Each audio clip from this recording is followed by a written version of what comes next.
following program is sponsored by the Republican National Committee, the Republican Senatorial Campaign Committee, and the Republican Congressional Committee. You are about to hear a report from Senator Richard Nixon, nominee for the office of Vice President of the United States. The senator has interrupted his nationwide campaign tour to be with you tonight for this important message.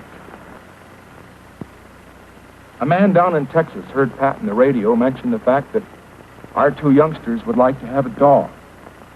And believe it or not, the day before we left on this campaign trip, we got a message from the Union Station in Baltimore saying they had a package for us.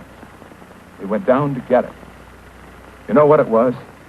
It was a little Cocker Spaniel dog in a crate that he'd sent all the way from Texas. Black and white, spotted. And our little girl, Tricia, the 6-year-old, named it Checkers. And you know, the kids, like all kids, love the dog. And I just want to say this right now, that regardless of what they say about it, we're going to keep it.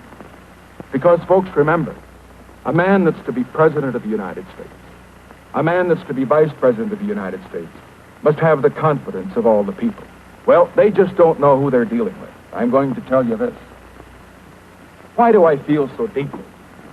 Why do I feel that in spite of the smears, the misunderstanding, the necessity for a man to come up here and bare his soul as I have, why is it necessary for me to continue this fight? And I want to tell you why.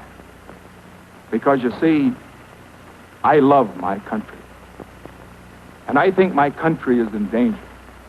And I think the only man that can save America at this time is the man that's running for president on my ticket, Dwight Eisenhower. You say, why do I think it's in danger? And I say, look at the record. 7 years of the Truman-Atchison administration and what's happened. 600 million people lost to the communists.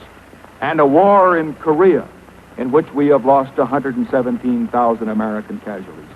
And I say to all of you that a policy that results in the loss of 600 million people to the communists and a war which cost us 117,000 American casualties isn't good enough for America. And I say that those in the State Department that made the mistakes which caused that war and which resulted in those losses should be kicked out of the State Department just as fast as we get them out of there.